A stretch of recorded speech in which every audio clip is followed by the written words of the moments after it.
Tomb Raider 2. How the hell does that get a sequel? Oh, yeah. Was the first one profitable? I mean, if it was profitable, I don't know how profitable it was. Like, I got to check this. Yeah, because like I know that Alicia Vikander signed like a multi-picture deal because I'm sure her agents probably were hoping for a franchise. Oh my God. Okay, so on a budget of $94 million, it grossed $58 million domestically. So domestically, it was a huge flop. But foreign box office, $216 million. I mean, there's some profit there. I'd be curious to know, after the reading that I've been doing recently of Ben Fritz's book, The Big Picture, be curious to know like how much of that was actual profit for the companies involved. Because sometimes these movies get kind of cobbled together with weird financing deals, and there's the movie actually doesn't come away with as much as you might think. But anyway, like clearly somebody thought that this was a good idea to greenlight a sequel. But that usually is when they're negotiating with an actor's contract, and the key would be like, instead of getting a percentage of the movie's gross, they take a percentage of the movie's profits. Yeah. And then the movie studio can come back and go, well, yeah, it grossed a lot, but we didn't make any money off it. In terms of like a studio as a whole, though, I feel like this was a moneymaker. The video games are certainly still very popular. You know, they every time they do a new title, it kind of sets new benchmarks for visuals and what it takes out of your computer to actually run it. So there's definitely an audience there for sure. But I'm sure Alicia Vikander will come back. I'm sure she will come back and be the titular star. Well, I won't say no to that. I mean, I watched it, I think, on a plane a few months ago, and I was like, other than being the cinematography being really dark, like lighting wise, I didn't hate it. I was also like not super excited about it. So yeah, but with that, let's start the show.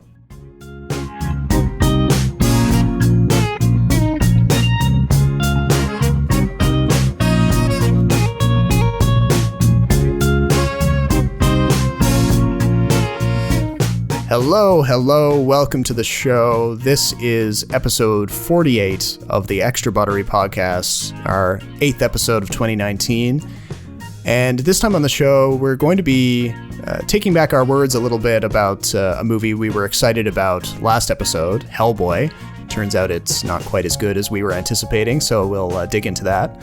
Also touch on the new sci-fi movie from Claire Denis, High Life. A little bit of discussion on, or maybe a lot of discussion on, the Star Wars Rise of Skywalker trailer. And then we'll touch on the first 2 episodes of Game of Thrones and a few observations by me on the OA, the show from Netflix that I enjoyed recently. But coming to you from Toronto, my name is Robert Snow, and joining me from Vancouver is my co-host, Jason Chen. How's it going? Good. How are you? Good. Yeah, let's start things off with Hellboy. Do you recall the Osiris Club? Oh, yeah, strip joint in Jersey. Now, the other one, the British Occult Society, formed in 1866 by the ranking members of the Heliopic Brotherhood of Ra. Ra? I met Ra once in the underworld. He's a close talker. Well, like us, they fight against the forces of darkness, and our organizations have a long-standing relationship. I remember in the last episode, you were cautiously optimistic. I was not cautiously. Yeah. I was like throwing my full like defense behind this concept, and now I feel a little bit cheated, or at least disappointed, or exposed. Exposed, yeah. You know, maybe I was being a bit naive. My fandom was overcoming my healthy skepticism, but you know what though, Rob? What? It shows that you're still like very passionate about this film and like this franchise. I guess you could say that, yeah. Like, you're not as jaded as me, where I'm just like, everything's gonna be terrible.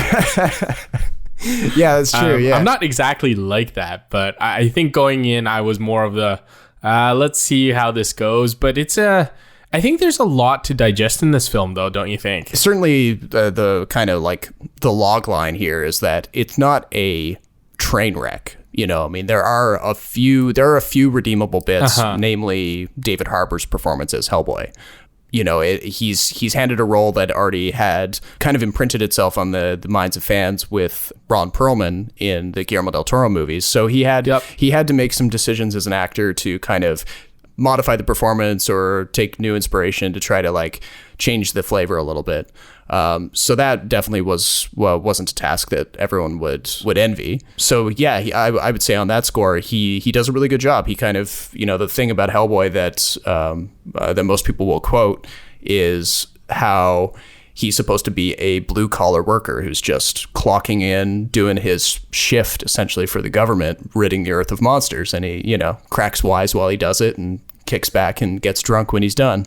So that's an element of the character that is very important to nail, and Harbour really gets to that. He feels like he was a very natural casting choice based on what he was doing on Stranger Things. Yeah, I think that's exactly what sold me on him as Hellboy. I think I agree with you. There are some redeeming qualities to this film. Namely, I think the production design is actually quite fantastic. Yeah. David Harbour was good. I didn't feel so strongly about the rest of the cast, but like I've never seen a film that I think had a lot of potential, in my opinion, fall so hard because the screenwriting was so bad. Oh yeah, that's really where this thing comes apart, Like I don't even know where to start. Well, I think one thing that kind of clued me into what was going on, because like I knew going into my screening that it was getting hammered pretty hard on Rotten Tomatoes, but I didn't know what exactly it was about the movie. I wanted to kind of like experience it for myself, but it really dawned on me in that opening scene where Mia Jovovich, who's playing the film's villain, the Blood Queen, has kind of like a confrontation with King Arthur in like, the 5th century or something. And he draws the sword Excalibur out to kind of like confront her, and she's like, oh, Excalibur, as if like her character wouldn't know that Excalibur was a thing, or that somehow Arthur would have this thing, and it just kind of got worse from there. Like every time the Blood Queen was on screen, or they were trying to script some piece of the mythology that didn't have anything to do specifically with Hellboy, I feel like the movie was just in a tailspin. I agree with you. So in the comic books, because you're more familiar than me, it was like, is the Arthurian legend part of Hellboy's lore? It is. It's definitely tied up in the comics that directly inspired this particular story. But that's only like a handful of issues in the sort of, I would say, the last quarter of Hellboy. So they chose comics that come pretty late in the overall Hellboy arc. And yeah, they do establish the same connection that you see in the movie, where it's revealed that Hellboy has this ancestral relationship to King Arthur, and it makes him the rightful king of Britain. It sounds a little bit wacky, but in the comics it is done that way. Uh-huh. The part that the movie kind of chops out to its detriment is this whole other element of how there's this, class of people, like the fairy people, mythological creatures who live sort of in the shadows, and they've been oppressed by humankind. And this character called the Gruagach, who appears in this movie as like this pig monster guy. In the comics, he's definitely a little bit more fleshed out. He has this kind of cause that he's championing, where he's trying to restore the fairy people and the mythological creatures to some sense of justice and power in society, to try to claw back territory and power from humankind. And he's a lot better sketched out, and here he's just basically turned into like this slavering monster who's kind of the Blood Queen's flunky, essentially. And yeah, I feel like the movie does that over and over again with a lot of these characters, where it has a great character on the face of it, but then strips away a lot of the nuance that could have made it really good. I just don't think they flesh out the characters very much in general. Yeah. The history of this movie, I think, has an impact of how this turned out. So this was supposed to be Del Toro's like third final chapter in his Hellboy trilogy. Sort of, yeah. Yeah, and so there are parts in the film where you recognize certain characters, but they don't give you any backstory or any reference to it. So it does feel like a movie that's kind of like spliced into different parts and then cobbled together. Yeah. So it's a sequel in the sense that there are a lot of things that they expect you to know. So they don't explain BPRD. They don't really explain Professor Broom. They don't do a whole lot of explaining of Hellboy's sort of origin till midway through the movie, I think. But then it's not a sequel because it doesn't really continue a lot of stuff from the second film, The Golden Army. No, well, I mean, by the time the end of Golden Army happened in the Guillermo del Toro movie, Professor Broom had been killed in the first movie. Yeah.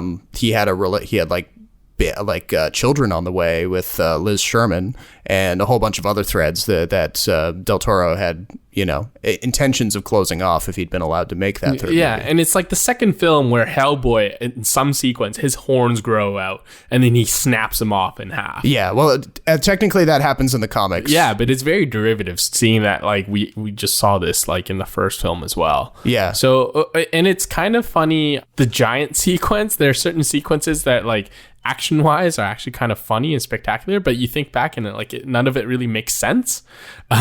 There's this part where like Hellboy's being like tasered when he's standing in the middle of like a puddle or a river or something like that, and you're just like, I don't understand how that works. The fact that he can survive it, or the fact that those dudes turned on him? No, just the fact that he survives it and no one else around him is somehow electric. Oh, I see.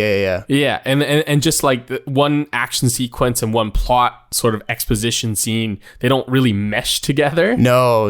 It feels like we're always jumping around in time. There's no consistent time scale or anything. And the last bit where it like jumps to 6 months after the events of the main film, and it's kind of like an epilogue scene that kind of sets up a sequel. Mm-hmm. I really wonder like why they couldn't like do all that choreography and all that budget and save it for like other parts of the movie. Yeah. Like I feel like that last 30 seconds cost like 20 million. And it adds nothing to the movie. It really does add nothing. It's an Easter egg that does like nothing to the characters or the plot. No, and you almost wish that the rest of the movie had that kind of focus, because or energy even sometimes. I honestly like almost fall asleep certain parts. I don't know. I don't blame you. I mean, another thing that really killed me was like they seem to really misunderstand Hellboy as a character, especially when he's like talking to other characters. His relationship with his father is very, very thinly sketched. He ends up sounding more like a teenager screaming at his dad for not letting him play video games. I mean, you can make the argument that there's freedom to kind of riff on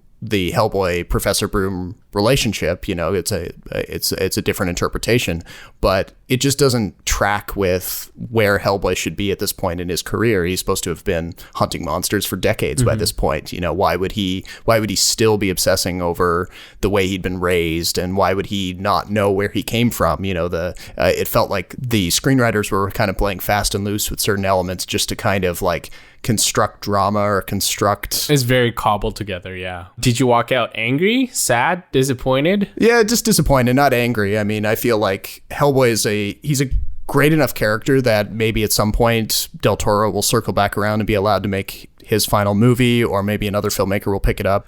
You also saw something else. Oh yeah, so another movie beginning with the letter H. Okay, good one. Okay, all right. They both start with letter H. Good enough. You'll allow it, yeah. Yeah, fair enough. So this is a movie called High Life. I just don't understand how you can still believe in your Class 2 mission. It's like you become a shaman of sperm. It's just a new religion for you. Because I'm totally devoted to reproduction. Are you at all familiar with the French filmmaker Claire Denis? What has she done? You have to name film titles. Okay, so she's a pretty like art house world cinema type figure. So I would say like movies like Chocolat. Okay, yes. Not the Johnny Depp Chocolat, but another Chocolat. The Chocolat deals with like French colonialism, or the after effects of French colonialism. White Material, and a handful of others that are escaping me. No, I don't know her. I'm not a huge Claire Denis fan. The only other film by her that I've seen was very recently. It was a Juliette Binoche rom-com, contemporary one that came out 2 years ago called Let the Sunshine In. Okay, yeah, I have heard of that one. I never saw it though. That came out like a year or two ago, and I think it hit Netflix here in Canada maybe last year sometime. But essentially, like, Claire Denis is she tends to make very down-to-earth movies, and that's a very operative phrase here, because not only is High Life her first movie in English, but it's her first sci-fi movie. Mm-hmm. So here she's cast Robert Pattinson as this guy who has been chosen along with a bunch of other criminals to fly a mission into deep space. and to orbit a black hole and to conduct research and try to potentially harness the energy of the black hole. And this is all set in some sort of like not too far future, like it's kind of a near future type of thing. But yeah, it's a very like heady movie, like very intellectual sci-fi. A lot of characters, like high-minded. Yeah, a lot of characters just sort of like brooding inside of this really gloomy spaceship, and right, a lot of philosophy. Not too much philosophy, but there's a lot of this is going to sound really weird, but there's this obsession in the movie with fluids, bodily fluids. Oh, okay. So it's kind of like a Solaris/Sunshine kind of movie. movie. It definitely has those kind of vibes. A strong resemblance to the original Solaris. I've never seen Steven Soderbergh's remake, although it's been on my list for a while. But yeah, this kind of like people alone in deep space, no one to talk to, and then just kind of like wrestling with personal demons. And Juliette Binoche is back here as this kind of psychotic mad scientist character who's the ship's doctor, and she's trying to get all of the men, all of these criminals who've signed up for this mission or been forced into this mission, to give her sperm samples so that she can impregnate the female convicts and create like a perfect baby in space that will help further the mission.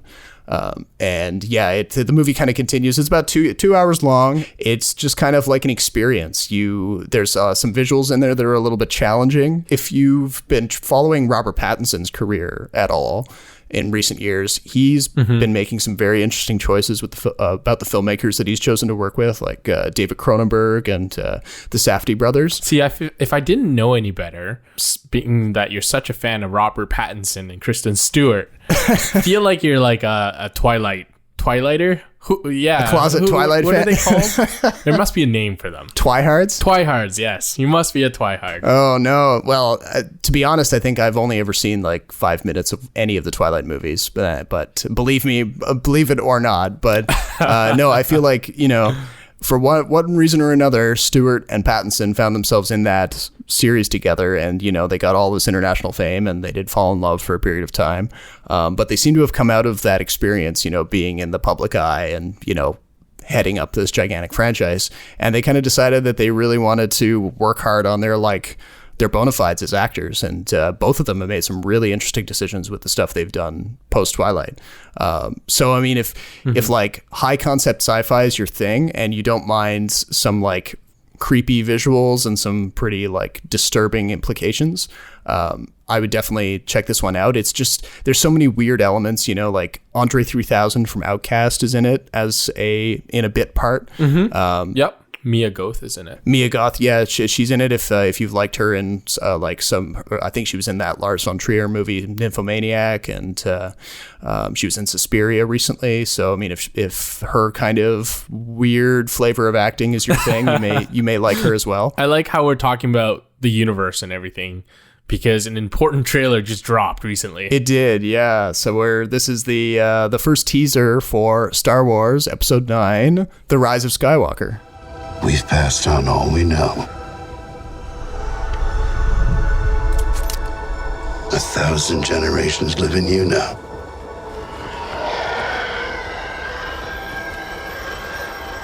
But this is your fight. Yes, and so the trailer leaked online, and not leaked, but it was released, published online. Yeah, released online, and I caught it right away. Like, I just happened to be browsing Twitter at that moment. I had no idea what was happening, so I thought it was like a sort of like a fan-made fake thing. Really? Yeah, for the first bit. And so I clicked it and I watched it. I was like, wow, this is real. And then I texted it to Rob, and Rob for the whole day was like, I'm busy at work, I can't watch this. I'm busy at work, that was a crazy day. Yeah. Now I'm sitting here and I haven't really heard what he's thought of the trailer. So Rob, what do you think of the trailer? Okay, well, here's the thing. I mean, we talked about this in the context of Last Jedi and Force Awakens. I'm probably a far bigger Star Wars fan than you. Well, at least when it comes to the new movies. Yes. And that's my qualifier. Yeah. Okay. And I don't know. I feel like I go to bat for the new movies quite a bit, whether it's in my reviews or my critiques of some of the really nasty discourse online about this trilogy. So I saw this trailer and I was like, I'm here for it. I'm curious to see what J.J. Abrams does with where we left off at the end of Rian Johnson's movie. There's been some discussion over like how whether or not J.J. Abrams is going to retcon or, you know, undo some of the narrative choices that Rian Johnson did in The Last Jedi. And if that's the case, I mean, hopefully Abrams is able to justify those choices. I kind of hope he doesn't do that he kind of follows through on what Johnson was going for, you know, so this theme of failure and kind of radical narrative choices, like, you know, spoiler alert, the killing of Snoke. I would really like to see there not be some big bad beyond Snoke, like somebody pulling Snoke's strings. I would kind of like to see it be more about Kylo Ren being the big bad and kind of. So do you think that Emperor Palpatine laugh was just to rile people up, in that in the big scheme of things it's nothing? It could be, yeah, it could be to rile people up. I mean, you know, it is a trailer after all. They don't have to necessarily follow through on everything that they put into that, because, you know, you could argue that Palpatine has been in the background of all of the new trilogy movies, you know, the stuff that he did when he was alive. You know, you can have him laugh in the trailer and it, you know, it's not a complete departure. But maybe they do encounter him, like you see in the trailer how the characters are kind of seem to be going off to explore the ruins of the second Death Star. Maybe they'll encounter like his Force ghost, or maybe they'll, you know, if they draw more on some of the extended universe stories, they might encounter like a clone of his that's reanimated or something. You know, there's any number of ways they can take it. But on a character level, I still kind of hope that Kylo Ren is ultimately the guy that is the main villain of the piece, because his journey through the past two movies is one of the more compelling villain arcs that I can remember from Star Wars ever. I'm not sure where they're going to go with Kylo Ren. I wouldn't be surprised if he just ends up being a good guy, actually. What I did find interesting is, though, like the similarities this shares with the Nolan Batman trilogy. This film is really interesting to me because apparently in this one, Carrie Fisher, who plays Leia, was supposed to have like a big role in this film, right? Yeah. So like the first one was about Han, the second about Luke, and the third one was supposed to be about Leia. Leia being sort of the last hope that Yoda foretold in the original trilogy.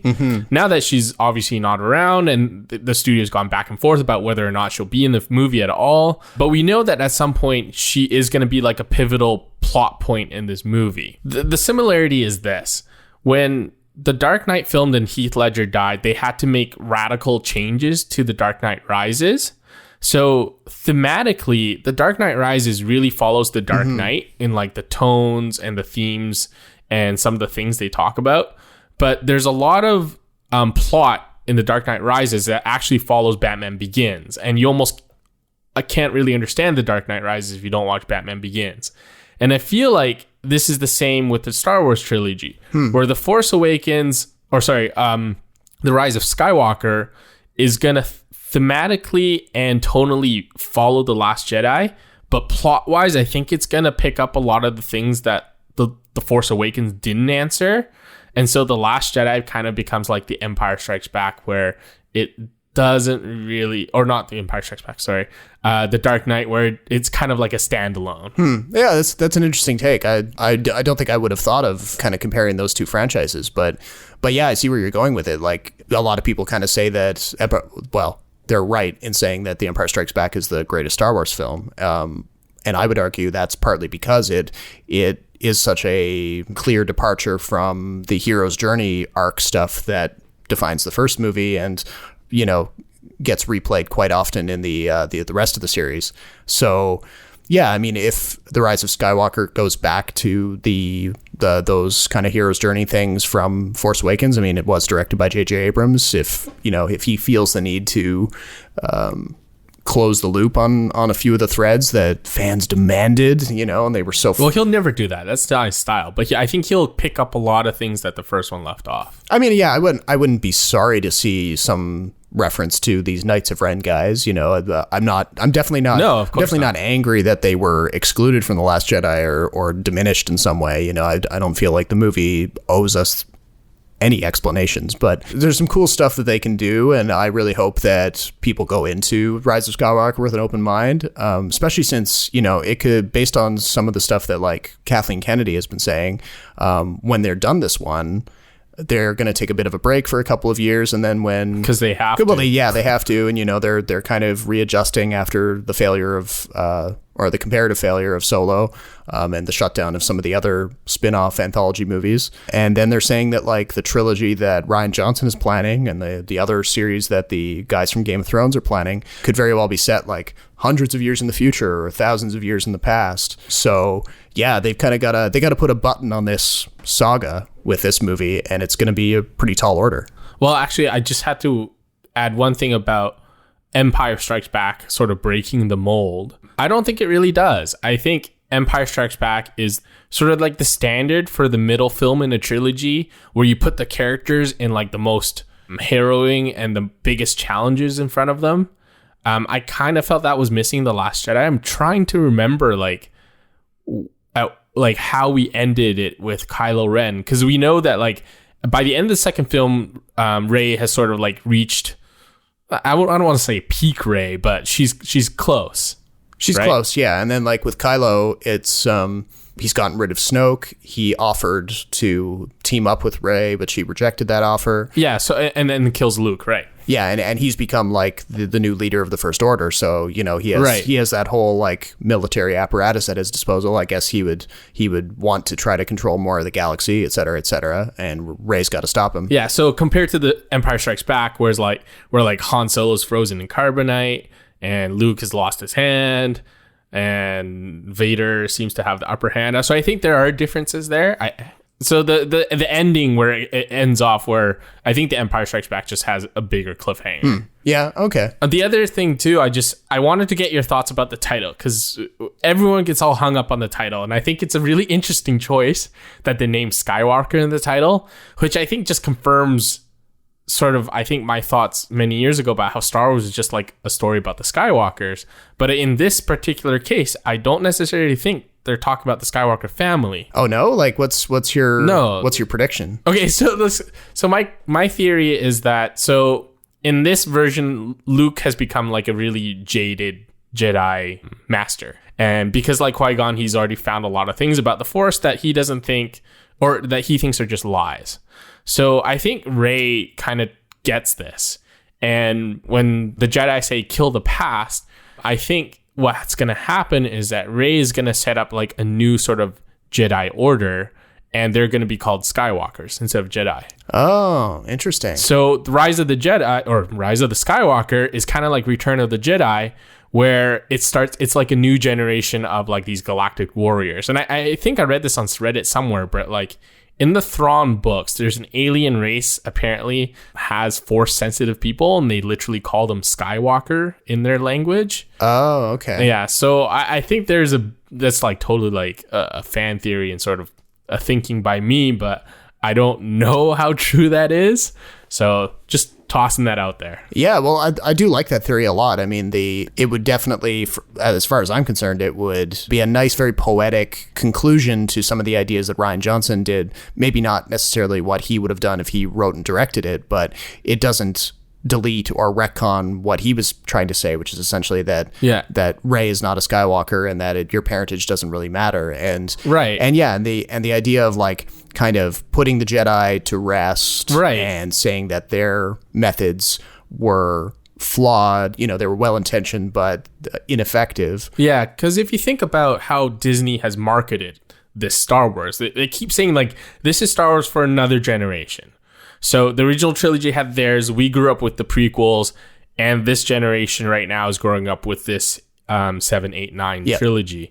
So if you think of those terms, it does make sense in that they want to establish like a new base, a new sort of universe for them to populate. Thing about Rey being a Skywalker is that if the new Jedi, quote unquote Jedi, are called Skywalker, it answers that question about her being a Skywalker, because technically she is. Right. In fact, she's the first Skywalker.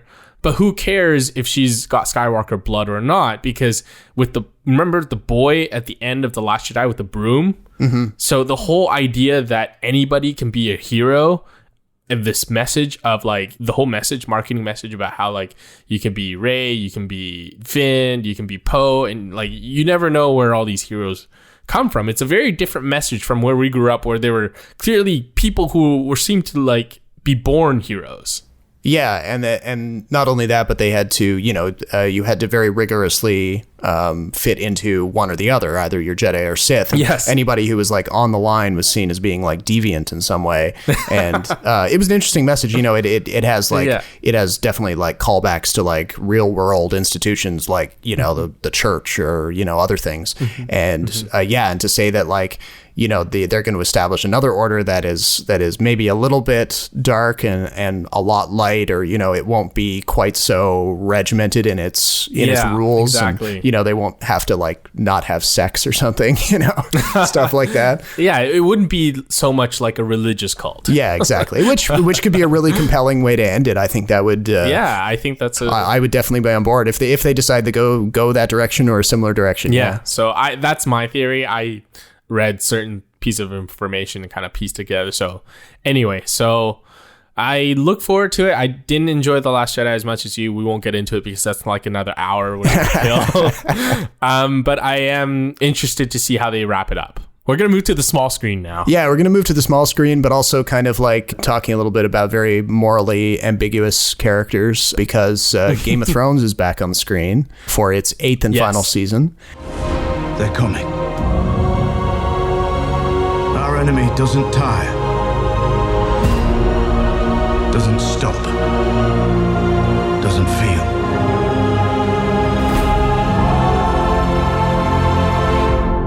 Yeah, it's now back. Have you watched last night's episode? Yes. Season 8, episode 2? Yes, I'm all caught up. Have you? Yes. Okay, all right. So spoilers are, There's only going to be 6 episodes in this season. There's a lot riding on this, obviously, because this is... I can't think of another show right now that's this kind of like genre-based that has this many people paying attention to it in this kind of way. Yeah, that's amazing, too. It's nice that you bring it up, because the only thing I can remember are like old radio shows where like you had maybe back in the day only 1 or 2 channels, and that was the only thing that you listened to, so everybody listened to it. Yep. But now that we've got so much choice, it's amazing that Game of Thrones can still capture that kind of audience. It's been interesting to watch these first 2 episodes and kind of see how the showrunners and the writers are kind of, they're setting the chessboard up, and they're putting a lot of characters who previously haven't shared the screen and,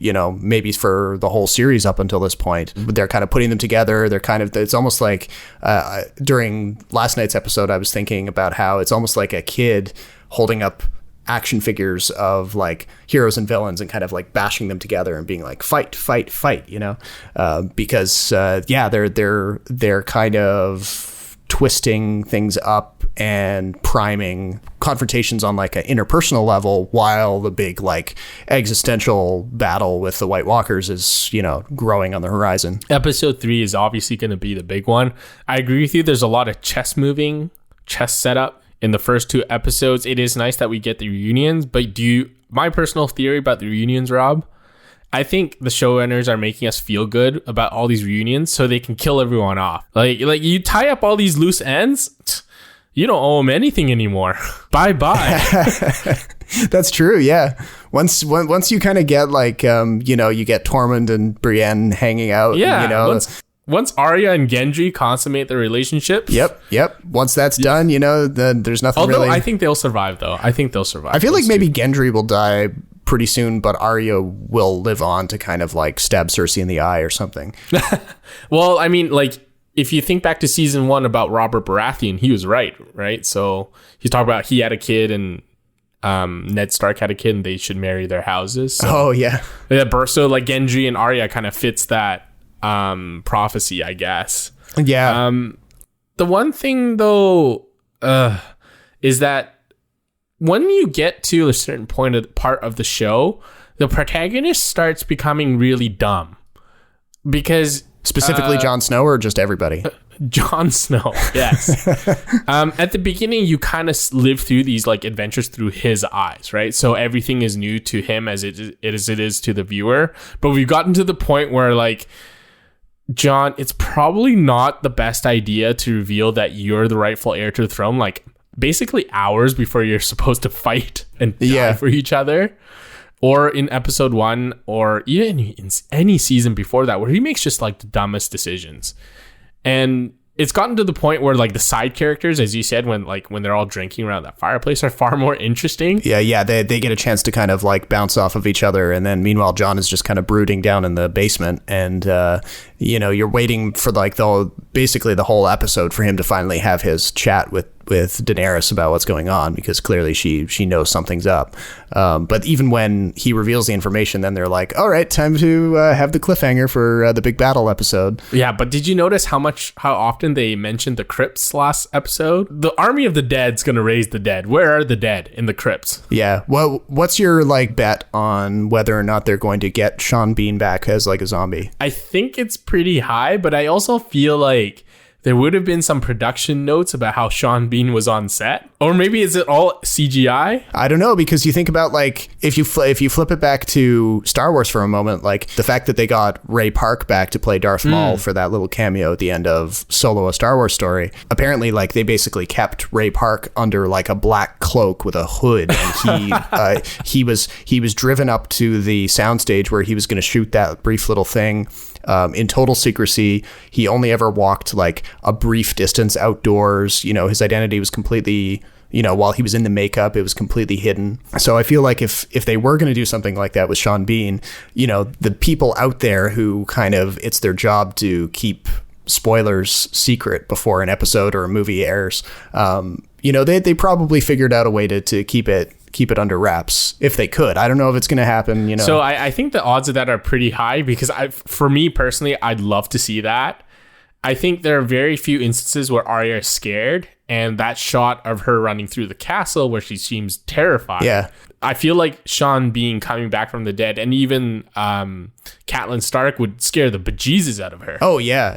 Because normally she puts on this very brave face, and her training as like an assassin would kick in. But yeah, I can tell. Yeah, you can tell that like... and then there's that conversation she has with Gendry where she's trying to like pump him for information about what it's like to fight dead people, and he's like, right, trust me, it's terrible. And she doesn't really believe him. She thinks that she can fight them the way she can fight anything else. So yeah, that would kind of deliver on that moment a bit, where having to face off with like people that you loved when they were alive as dead zombie things could, that would be a good character moment for her. Who do you think, if you had to name 5 named characters who are going to die in the next episode, who would they be? Ooh, I did read one list of predictions on this. I can't remember all the ones they listed, but a few of them made sense. So one would be Varys, because they do a lot of talking in episode 2 about how smart Tyrion is, and how, it would be a great loss to Westeros if he was killed prematurely. Right. So I feel like Varys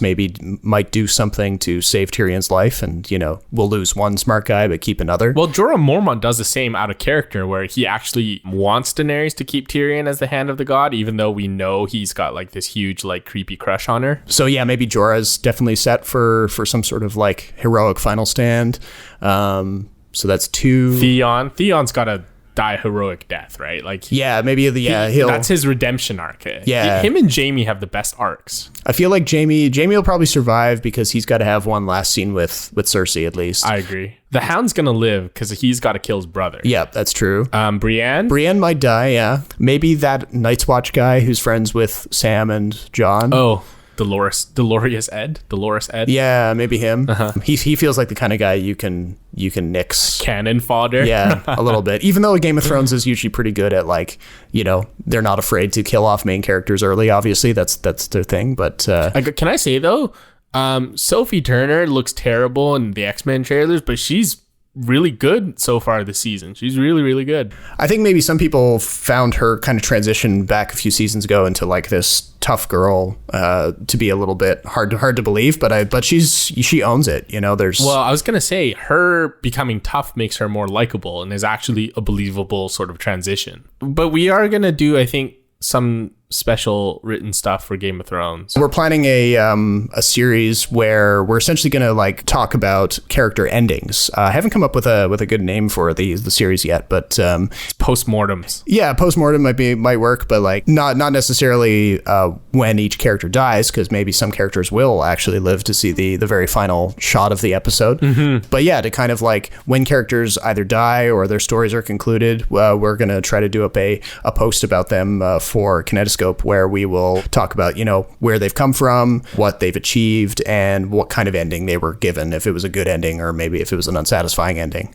Yeah, we're going to try to work that up. But we haven't had any any really qualifying type of endings yet, either a death or something else. But no, it's all going to happen in episode 3. That's why. Yeah, I feel like we might have a lot of writing to do after next week. Oh, yeah. We should start pre-writing right now. Yeah. We should have done it weeks ago. But moving on to the OA. I asked you to believe in impossible things. You never once looked at me like I was crazy. Everyone who goes inside this house either comes out cracked up or doesn't come out at all. You gotta open your eyes. I cannot give up on you. Yeah, so still in the TV world here, but I know that you're not, you haven't caught up on the OA, but no, it's been something I've been following for a couple of years. The first season came out on Netflix. It's one of their originals in 2016, and it's the brainchild of a actor, writer, creator named Britt Marling, who, if you've been following like indie movies and specifically like indie sci-fi for a few years, she's been kind of like a pretty consistent presence. So she's got a writing partner named Zal Batamlish or something. I can't pronounce his last name. It's long, but the two of them have made things like Another Earth, The Sound of Her Voice. They came to Netflix with this concept for a sort of sci-fi / fantasy fueled mystery story about a woman who has been missing for like 7 or 8 years. She was abducted, and she was blind when she was abducted, but then she turns up with her sight restored, and this totally impossible to believe story about being held underground by this mad scientist played by Jason Isaacs and several other people, and being subjected to weird experiments having to do with near-death experiences. And this scientist is trying to basically unlock the ability to travel between dimensions. And he thinks that by forcing people to have near-death experiences, he can try to figure out how to do this and control it. And she ends up coming back to her old life, but no one, her family and no one around her believes her story. And she recruits this kind of crew of misfit teenagers in her suburban community who kind of get entranced by her story, and there's some question about like whether she's turning them into like a small cult or something, and the story kind of goes from there. And it's got so many like wild departures, so much interesting cinematography. Britt Marling wrote it. She plays the lead role, and she experiments even with like episode runtimes. Like in the first season, they'll do an episode that's like over an hour long, and then the very next episode might be less than 30 minutes long. And it's basically just like this kind of free form. It's all like some people have kind of like joked a little bit that the OA is a little bit like Twin Peaks, but for millennials. Okay. So it's got that kind of like weird, very earnest flavor of Twin Peaks with like a strong mystery vibe, but with like more high technology involved. Okay. So yeah, I mean, if you like characters who are like 100% earnest and like telling you exactly what it is, but yet what they're saying is completely nuts, and they're trying to unlock some sort of secret of the universe with like supernatural powers, then this is definitely a show for you. So they took a couple of years to make the part 2 or season 2 of the OA, and it dropped there a few weeks ago. And it took me a little bit to catch up on it, but I just finished it there a couple weeks ago, and it's really interesting. It's unlike anything I've seen on Netflix pretty much since I've been a subscriber. Have you seen much of Britt Marling's work in some of her movies? I am familiar with her, but not really familiar with her work. Like, I know she was in Another Earth. Yeah, Another Earth. Yeah, so that was kind of her breakout. She plays a woman who forms a relationship with like a guy played by William Mapother, and their kind of personal interaction is framed through the lens of the appearance of a identical copy of Earth in the sky above our Earth, and kind of what that means for society on Earth. Like, well, what if your doppelgangers were living on a carbon copy of Earth that was just within like a quick space flight?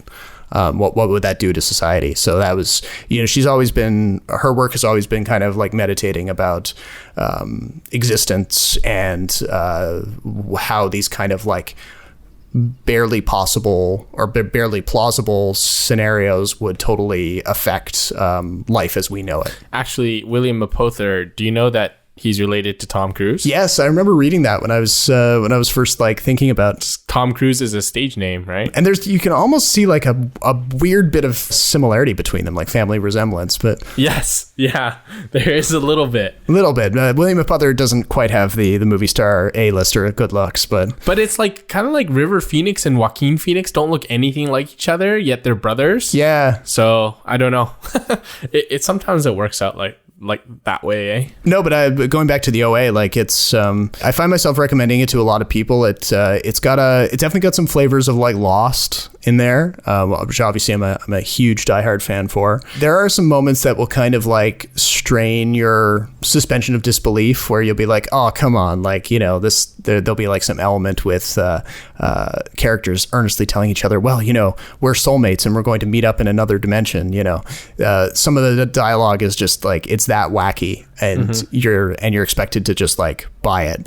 Right. But there's a great moment at the end of season 2 that actually echoes another Netflix project, that Black Mirror interactive episode Bandersnatch. One of the endings of Bandersnatch that you can unlock if you make your way through that experience has this like direct connection with the way they decide to end the OA season 2. And it's all tied up in this idea of like multiple dimensions and stuff like that. And it's very rewarding. It almost feels like we're participating in some sort of like Netflix cinematic universe.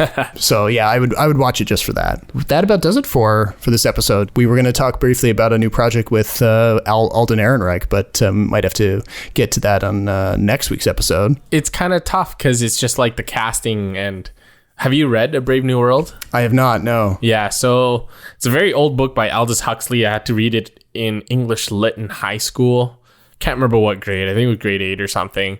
It was one of those books you had to read for school that had I not had to read it for school, probably would have been a lot more enjoyable. Oh, really? But it's kind of like The Giver and a few other books like Alchemist or whatever, where it's just like it seems to be standard in any English high school program you go to. Right. So it's notable for that. And I think all those other books too have been turned into shows or movies or TV movies at some point or another.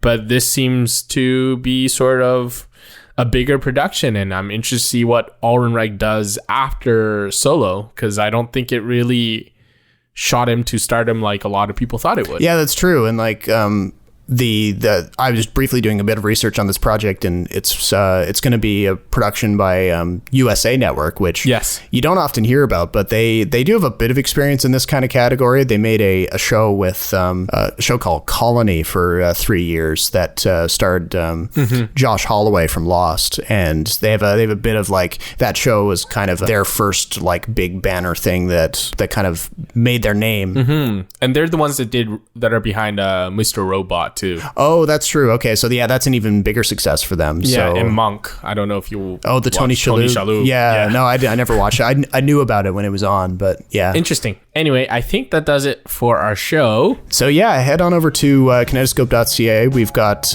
new review of Hellboy, which we discussed in this episode. So if you wanted a bit more detail on my thoughts on that, you can check that out. Keep your eyes peeled on the site for those Game of Thrones posts that we mentioned.